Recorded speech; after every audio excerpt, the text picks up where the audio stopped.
Evangelho de Marcos, capítulo 6, versículos de 17 a 29. Naquele tempo, o próprio Herodes mandara prender João e acorrentá-lo no cárcere por causa de Herodíades, mulher de seu irmão Filipe, com o qual ele tinha se casado. E João tinha dito a Herodes: não é permitido ter a mulher do teu irmão.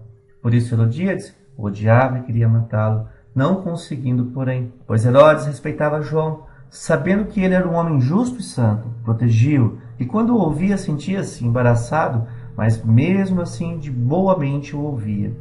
Chegou, porém, um dia favorável que Herodes, por ocasião do seu natalício, deu um banquete aos grandes de sua corte, aos seus oficiais e aos principais da Galiléia.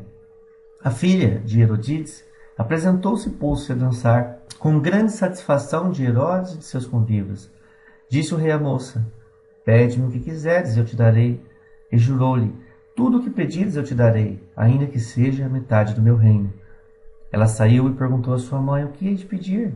E a mãe respondeu: a cabeça de João Batista.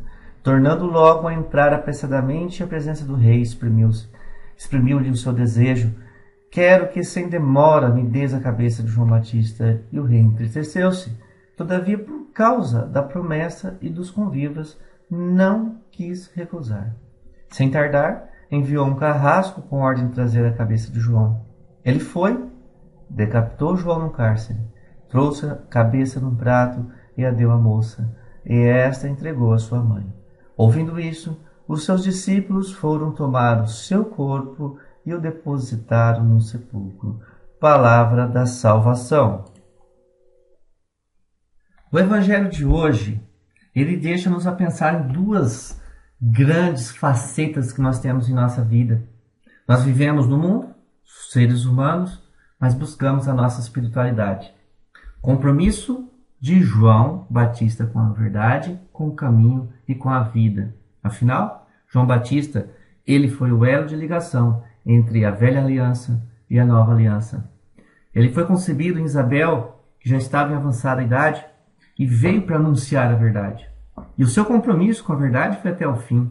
O Deus, que é trino, nos promete a cruz e a salvação. E nós descobrimos que ao carregarmos a nossa cruz, nós nos tornamos mais dignos, mais felizes, mais fortes, mais saudáveis. Agora, muitos de nós poderiam perguntar muitas vezes, e até julgando Deus, que muitas vezes nós vimos isso também: por que um ente querido foi morto? Por que eu rezo tanto e perdi uma pessoa querida?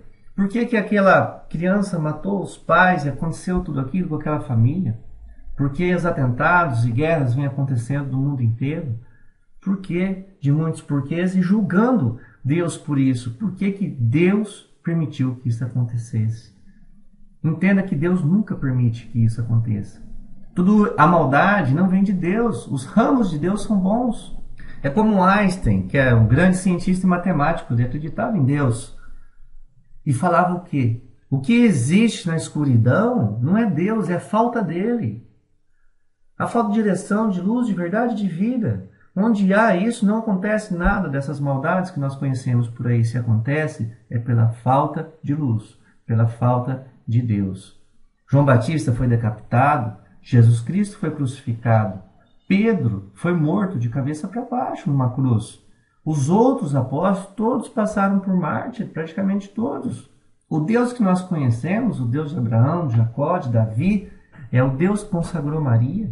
José teve a visita do anjo muitas vezes. Herodes queria matar Jesus Cristo ainda bebê e foi salvo por anunciação de anjos. Pedro teve as suas correntes derrubadas e a visita de um anjo, e ele saiu do seu cárcere sem que nada fosse feito e ninguém o visse e não fosse atingido.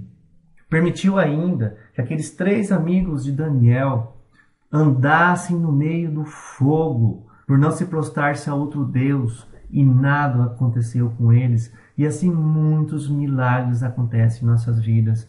Então, a única coisa que eu posso dizer mediante esse evangelho: é difícil com Deus, muito pior sem Ele. Carreguemos a nossa cruz, aceitemos os nossos desafios, os nossos mártires e sofrimentos, para que a misericórdia de Deus caia sobre a terra e sobre nós mesmos. E que possamos nos levantar diante do caminho, da verdade, e fazermos da nossa cruz uma obra de salvação. Até o próximo Evangelho. Fiquem com Deus.